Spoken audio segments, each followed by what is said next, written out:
अब बात करते हैं analysis of to way slab. इसमें क्या होता है, लोड पाथ इन टू वे स्लैब्स के अंदर होता है। टू वे स्लैब्स में लोड ट्रांसफ़र के मल्टीपल पाथ में होता है। इस वजह से स्लैब में स्ट्रेस रिडिस्ट्रीब्यूशन पॉसिबल है।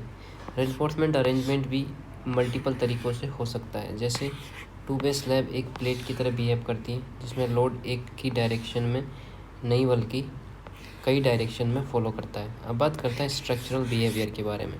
To way slab statically indeterminate होती हैं। एग्जैक्ट रिग्योरियस सॉल्यूशन डिफ़िकल्ट होते हैं। इंट्यूशन है क्योंकि लोड और मूवमेंट दोनों डायरेक्शन में डेवलप होता है, इसलिए एग्जैक्ट मैथमेटिकल सॉल्यूशन कॉम्प्लेक्स हो जाता है। अब बात करते हैं क्लासिकल प्लेट थ्योरी के बारे में। क्लासिकल प्लेट थ्योरी के लिए कन्वेंशनल प्लेट थ्योरी से एनालिसिस किया जा सकता है, लेकिन कंक्रीट का non linear behaviour problem create करता है, जिसका इंट्यूशन है कि रियल कंक्रीट परफेक्टिवली इलास्टिक नहीं होता है, इसलिए theoretical plate solution exact apply नहीं होते हैं। अब बात करते हैं मोमेंट कोफिशिएंट मेथड के बारे में। वेस्टरगार्ड और मार्कस ने सिंप्लीफाइड सॉल्यूशन प्रपोज किए हैं। ये सॉल्यूशन मोमेंट कोफिशिएंट के फॉर्म में दिए जाते हैं, जिसमें क्या होता है, जिसका इंट्यूशन होता है कि कॉम्प्लेक्स इक्वेशन की जगह इंजीनियर्स रेडी कोफिशिएंट यूज़ करते हैं मूवमेंट कैलकुलेट करने के लिए। अब आता है रैंकाइन ग्रोसॉफ मेथड। इसमें क्या होता है कि एक अप्रोक्सीमेट एनालिसिस मेथड होता है, इंडिटरमिनेट प्रॉब्लम को सिंप्लीफाई करता है, जिसका इंट्यूशन होता है इस मेथड में लोड डिस्ट्रीब्यूशन को सिंपल रूल से एस्टिमेट किया जाता है।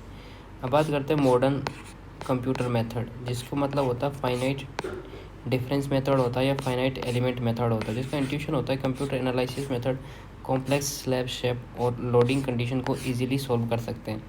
अब बात करते हैं yield line analysis. Limit state analysis method inelastic behaviour consider करता है। इंट्यूशन इस मेथड में स्लैब कोलैप्स मैकेनिज्म और प्लास्टिक हिंज लाइन कंसिडर की जाती है। तो IS 456 design recommendation to way slab design acceptable theory पर बेस्ड होता है।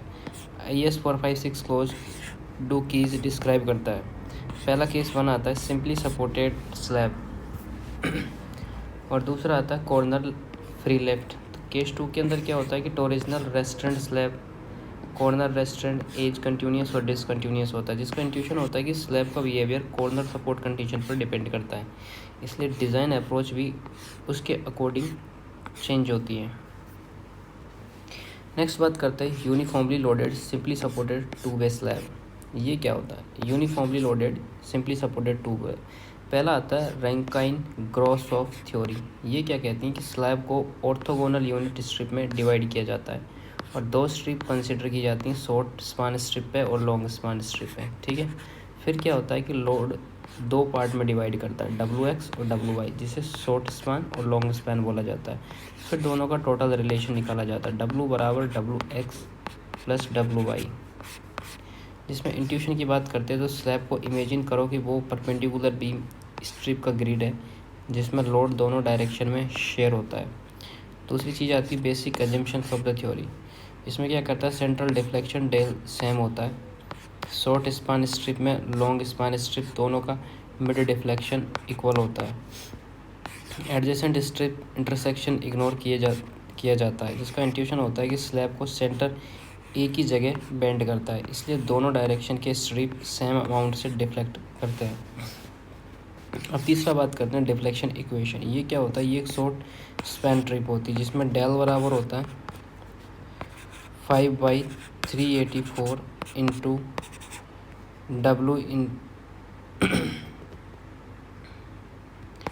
WX LX की पावर 4 डिवाइड बाई EI होता है, WLY EI होता है। और लॉन्गर स्पान स्ट्रिप के लिए क्या होता है, डेल बराबर 5 divide by 384 into WY and WL की पावर 4 डिवाइड बाई EI होता है, बिकॉज डिफ्लेक्शन सेम होता है दोनों में, ठीक है।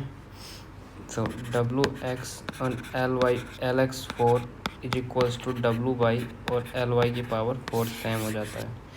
अगर दोनों स्ट्रिप सेम अमाउंट से बेंड करें तो उनके लोड डिस्ट्रीब्यूशन में रिलेशन बन जाता है। अब बात करते हैं लोड डिस्ट्रीब्यूशन फार्मूला, जिसका स्पैन रेशियो होता है R बराबर L/y/Lx। शॉर्टर स्पान लोड के लिए जो WX होता है वो होता है WR4 divide by 1 plus R की पावर 4 होता है। एंड लॉन्ग स्पान के लिए जो होता है W बाई 1 प्लस R की पावर 4 होता है। जिस डायरेक्शन का स्पान छोटा होता है वो ज़्यादा लोड कैरी करता है। जिस डायरेक्शन का जो स्पैन होता है ना वो जितना छोटा होता है वो उतना ज़्यादा लोड कैरी करता है। अब बात करते हैं बेंडिंग मोमेंट के बारे में। तो जो शॉर्ट स्पान मूवमेंट होता है वो mx होता है WX/Lx² डिवाइड बाई 8 होता है। ठीक है, तो लॉन्ग स्पैन मूवमेंट के लिए my=WY/Ly² 8। ह्यूजिंग मोमेंट कोफिशिएंट के बारे में बात करते हैं। तो जो mx बराबर जो होता है α/x/WLx² एंड my बराबर Ly/W इंटू Lx² होता है।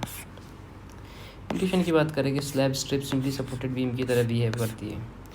मोमेंट ऑफ कोफिशिएंट की बात करें तो α/x होता है R4 divide by 8 1 plus R की पावर 4। ठीक है, α/y बराबर होता है 1 बाई 8 1 प्लस R की पावर 4। स्पान रेशो स्लैब के बेंडिंग बिहेवियर को कंट्रोल करता है। रेनफोर्समेंट इन स्लैब होता है। रेनफोर्समेंट दोनों डायरेक्शन में प्रोवाइड होती हैं बेस्ड ऑन मूवमेंट mx और my होता है। बार्स यूजली यूनिफॉर्म स्पेस्ड होती हैं। इंट्यूशन जो होता है 2 वे स्लैब प्लेट की तरह बिहेव करती है, इसलिए स्टील ग्रिड पैटर्न में लगाया जाता है। नेक्स्ट बात करते हैं रेनफोर्समेंट स्पेसिंग के बारे में। रेनफोर्समेंट स्पेसिंग क्या आती है, जो इसकी मैक्सिमम स्पेसिंग होती है, मैक्सिमम स्पेसिंग कितनी होगी, लेस देन 3D और 300 mm होती है, जो कि इनमें से जो स्मॉलर होगी। अगर स्पेसिंग ज़्यादा होगी तो क्रैक डेवलप हो सकते हैं। 9 नंबर पाएगा curtailment of bar. Movement mid span पर मैक्सिमम होता है, सपोर्ट की तरफ मूवमेंट रिड्यूस होती है। अप टू 50% बार टर्मिनेट किए जा सकते हैं with in distance of 0.1 L from support. Steel वहाँ ज़्यादा चाहिए जहाँ बेंडिंग मोमेंट ज़्यादा हो। अब बात करते हैं इसका प्रैक्टिकल बिहेवियर के बारे में कि प्रैक्टिकल बिहेवियर क्या होता है। थियोरेटिकल सपोर्ट पर मोमेंट 0 होता है, थियोरेटिकल सपोर्ट होता है। प्रैक्टिकली बीम थोड़ी रिजिडिटी देता है जिससे टॉर्जनल मोमेंट डेवलप होता है। इसका इंट्यूशन समझे अगर हम, तो रियल स्ट्रक्चर परफेक्टिवली सिंपली सपोर्ट नहीं होते हैं, थोड़ी फिक्सिसिटी डेवलप हो जाती है। UDL यूनिफॉर्म लोडेड रेस्टोरेंट 2 वे स्लैब की अगर बात करें तो इसकी क्या डेफिनेशन होती है। यूनिफॉर्मली लोडेड रेस्टोरेंट 2 वे स्लैब, जो रेस्टोरेंट स्लैब होती हैं, स्लैब जिसके कॉर्नर लिफ्ट होने से रोक के गए हो, कॉर्नर पर टॉरिजनल रजिस्ट करने के लिए रेनफोर्समेंट दिया जाता है। स्लैब एज बीम या वाल से रिजिडली कनेक्टेड होती हैं। तो इसका इंट्यूशन जो है कि अगर स्लैब के कॉर्नर फ्री नहीं हैं तो स्लैब का बिहेवियर स्टीपर हो जाएगा। एज सपोर्ट कंडीशन के बारे में बात करें तो स्लैब एज हो सकती हैं कंटिन्यूसली या डिसकंटिन्यूसली, सिंपल सपोर्टेड या fix support. Different combination possible है। एज सपोर्ट कंडीशन स्लैब की बेंडिंग पैटर्न और रेनफोर्समेंट रिक्वायरमेंट को चेंज करती है। तो ये 3 टाइप के रेस्टोरेंट स्लैब होती हैं। पहला होता है all 4 edge continuous, 1 short edge discontinuous, 1 long edge discontinuous, 2 adjacent edge discontinuous, या 2 short edge discontinuous, 2 long edge discontinuous, 1 short 1 long, 2 adjacent edge, 2 short 2 long और 2 long edge, 2 short edge 2 long edge, 1 long edge discontinuous.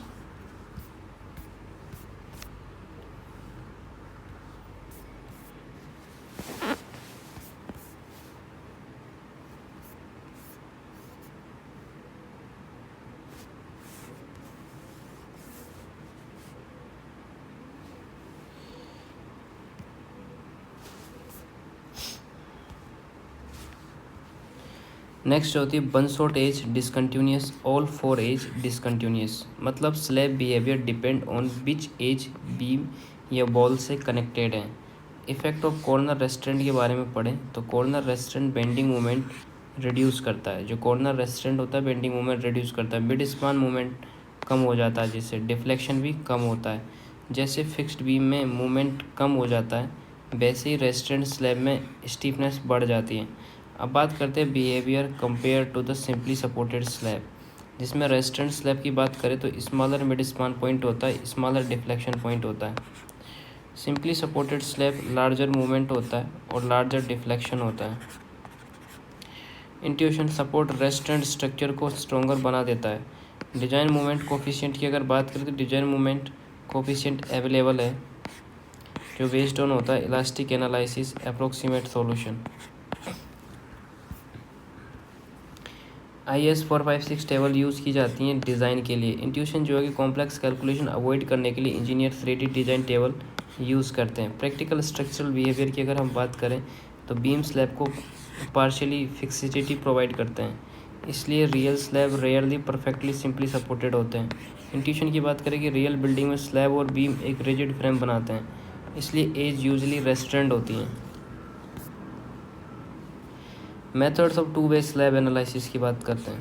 पहला आता है Marcus method. Marcus method में क्या होता है, Rankine ग्रॉसहोफ theory का मॉडिफाइड फॉर्म है। मार्कस करेक्शन फैक्टर यूज होता है, इसका पर्पज है ओरिजिनल रेस्ट्रेंट और कॉर्नर रेस्ट्रेंट को इंक्लूड करना। तो करेक्शन कोफिशिएंट जो होता है वो क्या होता है मार्कस मेथड के अकॉर्डिंग, वो होता है C बराबर 1 minus 5r² divide by 6 1 plus r की पावर 4। ये मार्कस मेथड होता है। क्या होता है 5r का whole square divide by 6 into 1 plus r की पावर 4 1 माइनस एम बाई जो होता है एम बाई होता है CW(x)L(x)² बाई 8 होता है। जो एम बाई होता है वो होता है CW/LY² बाई 8 होता है। रैंकाइन ग्रॉसहोफ मेथड टोरिजन इग्नोर करता था, मार्कस मेथड टोरिजन इफेक्ट इंक्लूड करके मूवमेंट को स्लाइटली रिड्यूस करता है। अब आता है पेग्योड मेथड। पेग्योड मेथड में क्या होता है, डिजाइन मूवमेंट कोफिशिएंट फॉर्म में दिए जाते हैं, जिसका फॉर्मूला ये होता है mx बराबर r³ WL(x)² बाई 8।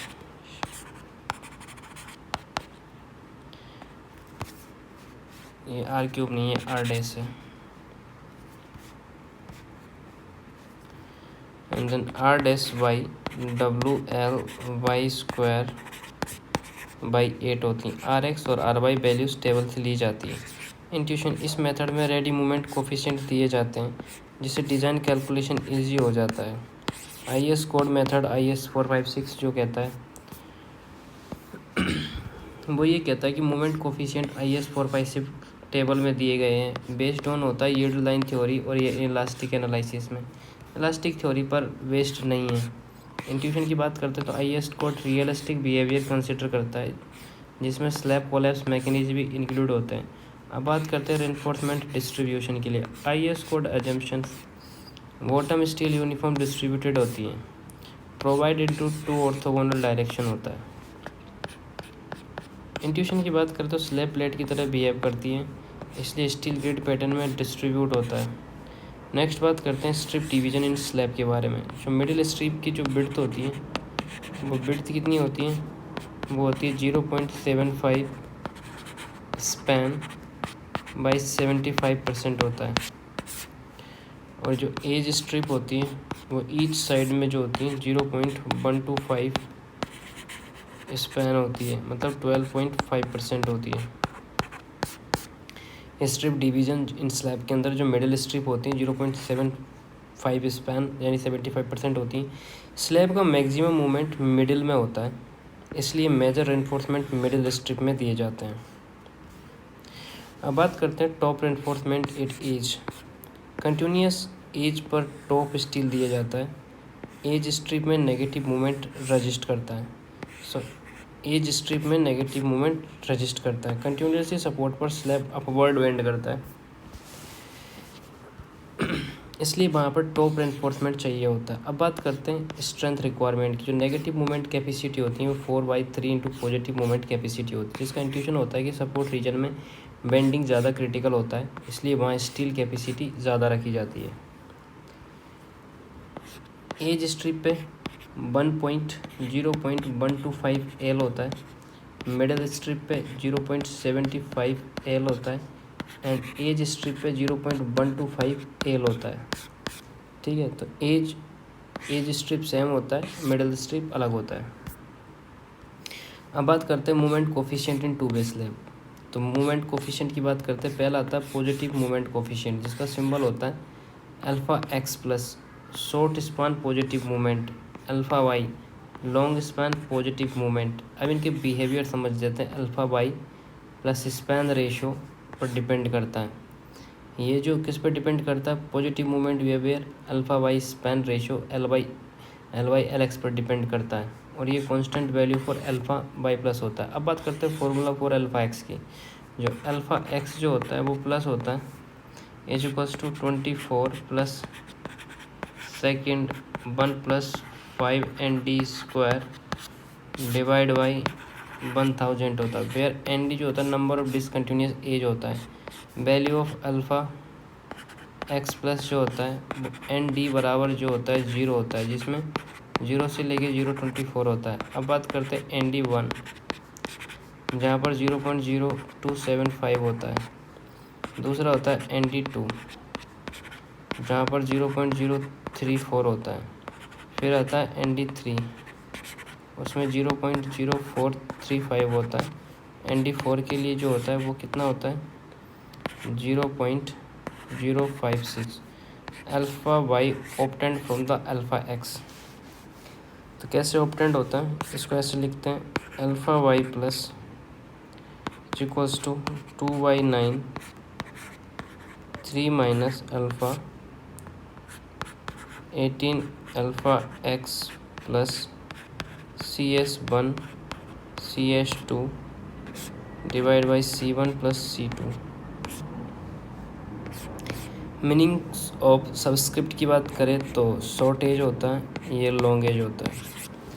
एग्जांपल की बात करें तो CS1 CS2 to short as होते हैं, CL1 CL2 to long edges होते हैं। नेगेटिव मूवमेंट कोफिशिएंट की बात करें तो जो सिंबल होता है alpha x bar alpha y bar based on IS जो एजम्पशंस होता है अल्टीमेट मूवमेंट कैपेसिटी 8 सपोर्ट होता है, is equal to 4/3 to mid span of movement होता है। Intuitions of the movement coefficient होता है स्लैब लोड दोनों डायरेक्शन में डिस्ट्रीब्यूट होते हैं। शॉर्ट स्पैन स्टीपर होता है, ज़्यादा मूवमेंट लेता है। Edge condition important role play करता है कंटिन्यूस या डिसकंटिन्यूस एज के लिए।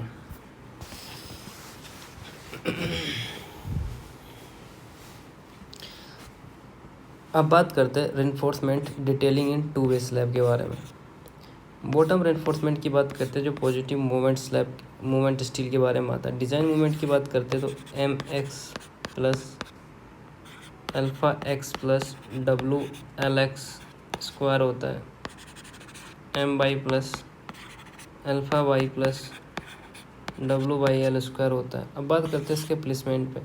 मिडिल स्ट्रिप में डिस्ट्रीब्यूट होता है, दोनों ऑर्थोगोनल डायरेक्शन में होता है।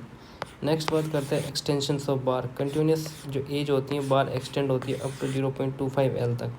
डिसकंटिन्यूस एज की बात करते हैं बार एक्सटेंड होता है अप टू 0.15 L तक। ठीक है, reinforcement detailing in the two way slab की बात चल रही है, जहाँ पर एक्सटेंशन ऑफ बार के बारे में बातचीत करते हैं। अब बात करते हैं intuition. Maximum sagging movement mid span में होता है, इसलिए बॉटम स्टील मिडिल स्ट्रिप में दिए जाते हैं। अब बात करते हैं टॉप रेनफोर्समेंट जो नेगेटिव मूवमेंट स्टील के बारे में होता है। डिजाइन रेनफोर्स मूवमेंट की बात करते हैं तो MX इज इक्वल्स टू होता है alpha x minus WLX square and MY minus is equals to alpha y minus WLY square, जिसकी लोकेशन होती है किसकी टॉप रेनफोर्समेंट या नेगेटिव मोमेंट स्टील की कंटिन्यूस सपोर्ट पर एज स्ट्रिप में प्रोवाइड किया जाता है। बार एक्सटेंशन रूल जो होता है 50% bar extend up to 0.3 L from support phase of continuous, and 50% bar extend up to the 0.15 L from the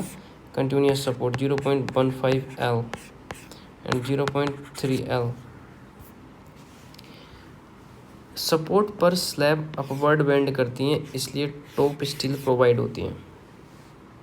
अब बात करते हैं पार्शियल फिक्सिसिटी एट डिसकंटिन्यूस एज।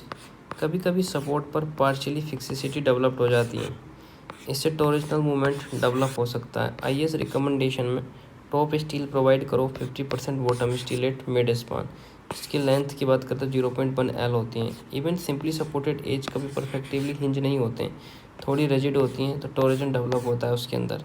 अब बात करते हैं डिस्ट्रीब्यूशन बार के बारे में। एज स्ट्रिप में प्रोवाइड होते हैं, parallel to the edge placed होती हैं, मेन रिइंफोर्समेंट के साथ टाइड होते हैं, जिसका इंट्यूशन होता है डिस्ट्रीब्यूशन बार लोड डिस्ट्रीब्यूट करते हैं और क्रैक कंट्रोल करते हैं। नेक्स्ट आता है 5वां टॉर्जन रेनफोर्समेंट एट कॉर्नर की बात करें। ये फॉर्म होती है ग्रिड और मैश रेनफोर्समेंट, टॉप और बॉटम दोनों में इसका वो होता है। सो एक्सटेंशन लेंथ जो होती है greater than 0.2 into shorter span होता है, LX/5 होता है। स्टील एरिया रिक्वायरमेंट जो होता है केस 1 जो होता है ना, बोथ मीटिंग एज डिसकंटिन्यूस होती हैं, 0.75 AST होता है। केस 2 जो होता है ऑन एज कंटिन्यूस होता है, 1 एज डिसकंटिन्यूस होता है, जिसमें 0.375 इंटू AST होता है, where AST is a flexural steel for the maximum mid span movement और शॉर्ट स्पान।